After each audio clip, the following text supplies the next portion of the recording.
Et bonjour à tous, j'espère que vous allez bien. Donc on se retrouve aujourd'hui pour, déjà, je vais vous montrer comment on rempote des tomates. Et ensuite, parlons tomates parce que j'avais envie de vous parler un petit peu des tomates en général. Donc on va commencer par ça au début. Donc cette année, j'ai décidé d'essayer énormément de variétés, de nouvelles variétés qui sont issues soit d'échanges, soit d'achats, soit de dons. Donc au passage, je dois remercier, c'est pas une obligation, je vais remercier toutes les personnes avec qui j'ai échangé, toutes les personnes avec qui m'ont fait des dons aussi, etc. Alors, je vous invite à essayer les échanges.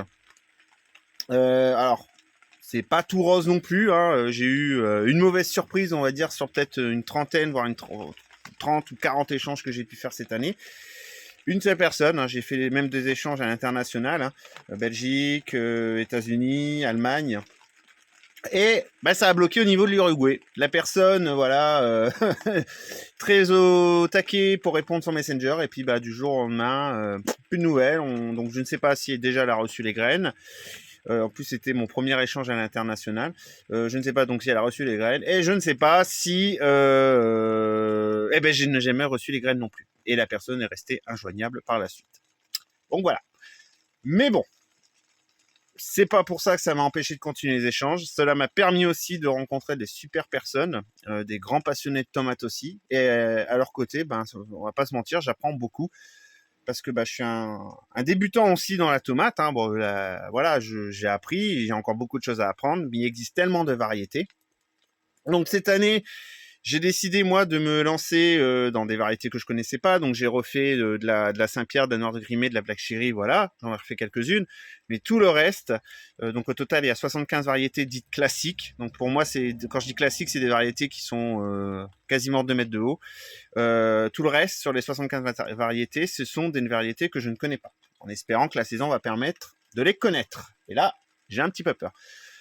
Dans les tomates aussi, du coup, vous avez tout ce qui va être les dwarfs, micro-naines, naines, et tout ce qui est les dwarfs de plus d'un mètre à maximum 1,40 m. Donc là, ce sont un semis que j'ai fait il y a un peu plus de 8 jours. Donc des dwarfs qui font grand max 1,40 m. Et aujourd'hui, je vais rempoter mes naines. Voilà. Donc les naines, maximum 50 cm. Facilement, donc ça soit les dwarfs ou celles-là, facilement cultivables en pot. Vous pouvez avoir la preuve ici. Donc ça, c'est des semis qui datent de novembre. Donc vous pouvez voir, ils commencent à avoir des boutons. Je crois que j'ai même vu un fruit se former quelque part. Ouais, regardez, ici. Non, vous n'allez pas voir. T'es où? T'es là. Ouais, bon, c'est pas top, mais bon. Bon, là, ils ont pris un petit coup de froid parce que je les avais laissés dehors. Et j'ai pas pensé à les protéger plus. Mais c'est pas grave, ils sont en fleurs, c'est le principal. Donc voilà. Donc, les échanges, je vous invite. Et puis, si vous voulez agrandir votre collection aussi, et pour pouvoir échanger l'année prochaine aussi, je vous invite à aller aussi sur le site, je pense que beaucoup commencent à le connaître, le site Tomate de Charme. Tomate de Charme, sachant qu'il y a un code promo qui est encore activé actuellement, c'est fidélité en majuscule. Rien à redire, déjà super sympathique. Leurs graines, taux de germination, allez, on va pas, pour pas exagérer, on va dire 99% de taux de germination. Et si vous voulez tester justement des variétés un petit peu plus particulières comme les naines et les dwarfs là-bas, vous avez aussi quelques variétés. L'année dernière, je les ai fait. J'ai commencé avec la variété Vénus orange et la variété Vilma en pot. Et elles ont vachement donné. Donc c'est vrai que du coup, ce que je vais faire, c'est que moi, je vais congeler le reste de mes graines, parce que j'ai énormément de variétés suite à tout ce que je vous ai dit avant. Donc je ne vais pas pouvoir tout faire, sauf si je trouve un champ de 3 hectares. Non, j'exagère, mais je ne vais pas pouvoir tout faire. Donc, la congélation me permettra de garder le taux de germination au plus haut, on va dire, et de sélectionner l'année suivante des tomates que je n'ai pas fait. Les tomates que j'ai fait et que j'ai bien aimé, on les gardera, ils seront congelés, je récupérerai des graines et voilà. Et je récupérerai des graines aussi pour continuer dans les échanges. Donc voilà. Ensuite, qu'est-ce que je vais faire? On va parler du rempotage. Donc je voulais faire ça dehors. Mais comme vous pouvez, je sais pas si vous entendez, il pleut. Voilà. Comme d'habitude, j'ai envie de dire. Donc du coup, je suis obligé de faire ça dans la serre, ce qui m'embête, parce que j'ai de moins en moins de place dans la serre. Voilà. La nappe chauffante commence à être bien remplie. Je dois devoir condamner mes géraniums, je pense, à aller en serre froide bientôt, parce que là, j'ai plus du tout de place. Et le rempotage tomate va commencer. Donc bon, là, j'ai encore un peu de temps avant de voir venir, mais bon. Donc, ce que je vais faire tout de suite, moi j'ai commencé comme vous pouvez voir. Ce que je vais faire, je vais vous parler de, je vais faire un test. Je vais faire une comparaison de terreau. Voilà. Donc là, vous avez du terreau Promix qui est juste là. Désolé, c'est un peu le bordel dans la serre. Donc c'est du terreau Promix, j'en ai déjà parlé. Allez, fais pas ton timide. Voilà, j'en ai déjà parlé. Ça vient de chez Hydrozone. Bon, leurs terreaux en général, ils sont top. Hein. Mais alors le Promix, c'est la Ferrari, comme je l'appelle, du terreau. Bon, il est un peu plus cher. Hein. Et je vais faire une comparaison en rempotant dans du terreau horticole classique. Voilà. Et voir un petit peu comment les plants se... Alors je prendrai 2 variétés identiques hein, comme celle-là. Donc celle-là, je ne sais même plus laquelle c'est. C'est la Mini Belle. Je prendrai ces deux-là et je verrai ce que ça donne au niveau de la différence. J'ai du mal, désolé. Donc chez Hydrozone, comme vous savez, vous avez encore un code de réduction qui a été prolongé jusqu'au mois de juin, hein, de 15%.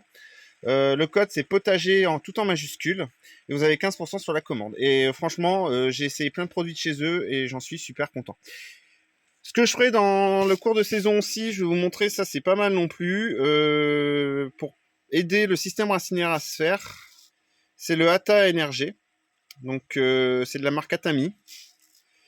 Et franchement, c'est top. Vous en mettez un tout petit peu, vous l'enfouissez un petit peu dans votre godet, puis vous arrosez.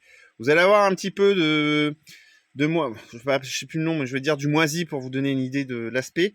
Et c'est normal. Il n'y a pas de souci à se faire, c'est normal. Donc voilà, vous en mettez un tout petit peu. Hein, vous mettez vraiment... c'est au bord, il faut le mettre. Et faut pas trop l'enterrer profond non plus. Et ça va se diffuser dans le terreau. Et je vous dis, l'année dernière, je l'avais testé parce que mes godets commençaient à être trop petits. Alors là, j'avais encore fait mon semis trop tôt. Donc voilà, je pense qu'on a fini un petit peu le tour. Donc le rempotage, c'est assez simple, vous allez voir. Je vais faire un petit peu de place, comme d'habitude. Hop. Tac. Alors, qu'est-ce qu'il vous faut ? Toujours l'eau, il vous faut vos godets du terreau. Hein, le principal, toujours. Donc là, je vais vous rempoter la Duckling. Alors, désolé, hein, mon accent est merdique. Donc, tac. Je vais vous mettre comme ça. Voilà.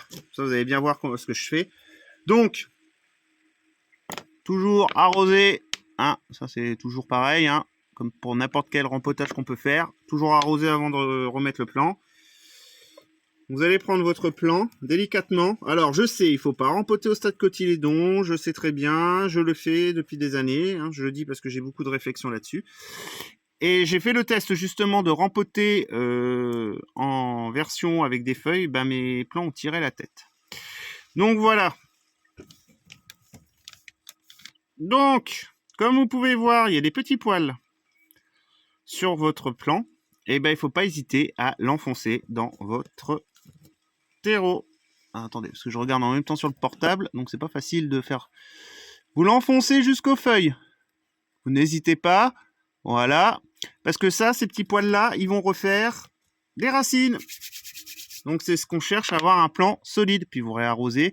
Puis moi, je réarrose souvent un peu après, une fois que l'eau est bien imbibée. Voilà. Et vous venez remettre votre petit pancarte. Donc voilà, donc désolé, la vidéo est un peu longue, mais je voulais parler un peu tomate. Ah, je voulais vous dire aussi, dans celle-là, j'ai les testé, donc je vais voir, j'espère que ça va donner, les graines de la Lydie Rose. Donc, je croise les doigts. Une fois que mes plants seront un petit peu plus robustes, on va dire, ils vont finir en serre froide. Donc en serre froide, c'est-à-dire sans système de chauffage, hein, juste avec un voile P17 s'il y a besoin, si les nuits sont trop fraîches.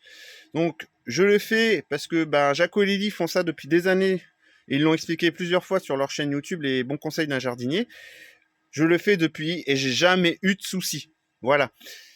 Et puis dans un sens, ça peut vous permettre de renforcer vos plans aussi, hein. Donc, mais bien toujours surveiller les températures nocturnes. Attention, ne pas hésiter à mettre un double, un triple voile de forçage s'il y a besoin. Donc voilà, je pense qu'on a fait le tour, hein. Désolé, la vidéo est un petit peu longue, mais bon, j'avais envie de vous parler un peu tomates, etc. C'est la période, donc voilà. Allez, sur ce, je vous souhaite une bonne journée à tous. Partageons et apprenons ensemble, et surtout sans jugement.